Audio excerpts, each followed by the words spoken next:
صلوا علیہ وآلہ صلوا۔ صحیح بخاری حدیث نمبر 21۔ ابو سعید خدری رضی اللہ تعالی عنہ سے روایت ہے کہ نبی اکرم صلی اللہ علیہ وسلم نے فرمایا کہ جنت والے جنت میں اور جہنم والے جہنم میں چلے جائیں گے، تو اللہ تعالیٰ فرمائے گا کہ جس آدمی کے دل میں رائی کے دانے کے برابر ایمان ہو اسے جہنم سے نکال لاؤ، تو ایسے لوگوں کو جہنم سے نکالا جائے گا جو جل کر کالے ہو چکے ہوں گے، پھر انہیں نہر حیات میں ڈالا جائے گا، وہ سرے سے ایسے اگیں گے جیسے دانہ نہر کے کنارے اگتا ہے، کیا تو دیکھتا نہیں وہ کیسے زرد زرد لپٹا ہوا نکلتا ہے۔ صحیح بخاری حدیث نمبر 21۔ صحیح بخاری حدیث نمبر 22۔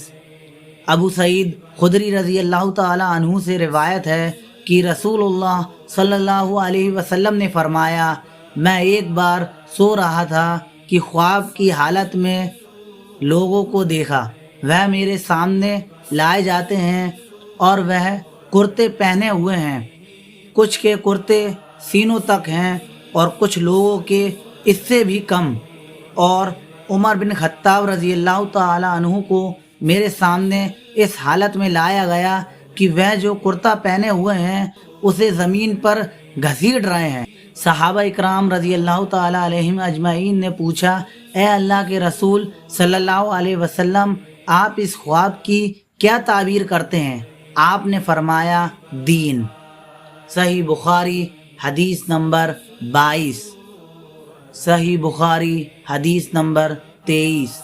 عبداللہ بن عمر رضی اللہ تعالی عنہ سے روایت ہے کہ رسول اللہ صلی اللہ علیہ وسلم ایک انصاری آدمی کے پاس سے گزرے، جبکہ وہ اپنے بھائی کو سمجھا رہا تھا کہ تو اتنی شرم کیوں کرتا ہے؟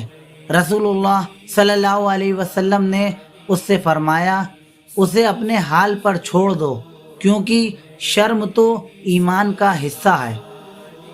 صحیح بخاری حدیث نمبر 23۔ صحیح بخاری حدیث نمبر 24۔ عبداللہ بن عمر رضی اللہ تعالی عنہ سے روایت ہے کہ رسول اللہ صلی اللہ علیہ وسلم نے فرمایا، مجھے حکم ملا ہے کہ میں لوگوں سے جنگ جاری رکھوں یہاں تک کہ وہ اس بات کی گواہی دیں کہ اللہ کے سوا کوئی معبود حقیقی نہیں، اور بے شک محمد صلی اللہ علیہ وسلم اللہ کے رسول ہیں، پورے آداب سے نماز ادا کریں اور زکوٰۃ دیں۔ جب وہ یہ کرنے لگیں تو انہوں نے اپنے جان اور مال کو مجھ سے بچا لیا، سوائے اسلام کے حق کے، اور ان کا حساب اللہ کے حوالے ہے۔ صحیح بخاری حدیث نمبر 24۔ صحیح بخاری حدیث نمبر 25۔ ابو ہریرہ رضی اللہ تعالی عنہ سے روایت ہے کہ رسول اللہ صلی اللہ علیہ وسلم سے پوچھا گیا، کون سا عمل اچھا ہے؟ آپ نے فرمایا، اللہ اور اس کے رسول پر ایمان لانا۔ سوال کیا گیا، پھر کون سا؟ آپ نے فرمایا، اللہ کی راہ میں جہاد کرنا۔ پوچھا گیا، پھر کون سا؟ آپ نے فرمایا، وہ حج جو قبول ہو۔ صحیح بخاری حدیث نمبر 25۔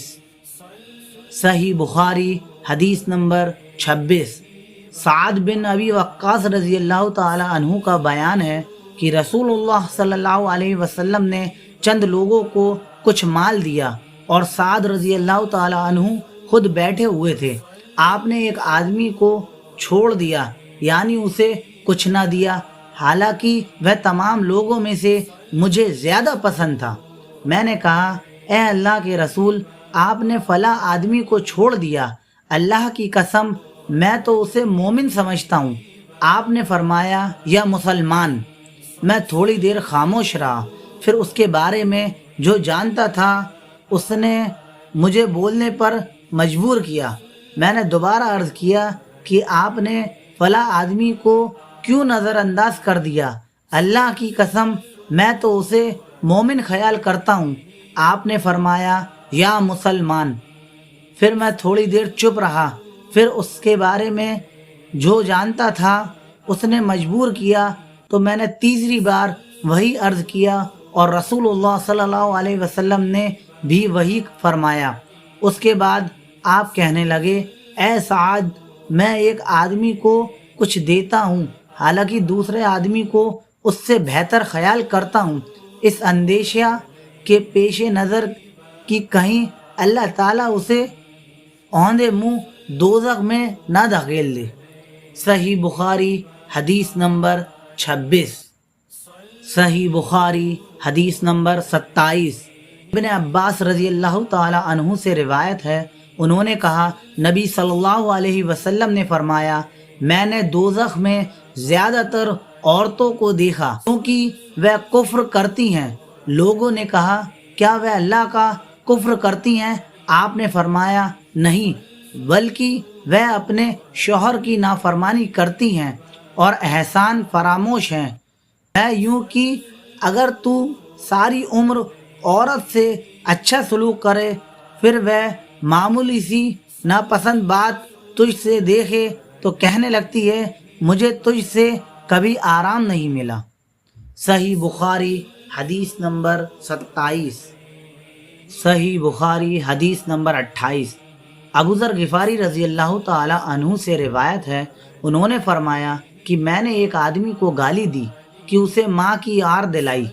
نبی صلی اللہ علیہ وسلم نے یہ سن کر فرمایا کیا تو نے اسے اس کی ماں سے آر دلائی ہے؟ ابھی تک تم میں جاہلیت کا اثر باقی ہے۔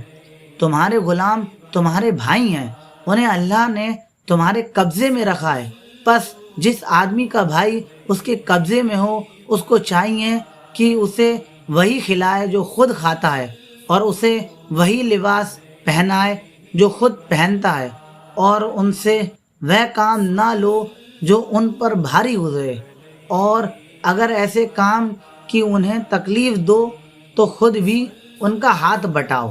صحیح بخاری حدیث نمبر 28۔ صحیح بخاری حدیث نمبر 29۔ حضرت ابوبکر رضی اللہ تعالی عنہ کا بیان ہے کہ میں نے رسول اللہ صلی اللہ علیہ وسلم سے سنا، آپ فرما رہے تھے جب دو مسلمان اپنی اپنی تلواریں لے کر آپس میں جھگڑ پڑیں تو مرنے والا اور مارنے والا دونوں جہنمی ہیں۔ میں نے عرض کیا کہ اے اللہ کے رسول صلی اللہ علیہ وسلم، مارنے والا تو ضرور جہنمی ہے، لیکن مرنے والا کیوں جہنمی ہوگا؟ آپ نے فرمایا اس کی نیت بھی دوسرے ساتھی کو مارنے کی تھی۔ صحیح بخاری حدیث نمبر 29۔ صحیح بخاری حدیث نمبر 30۔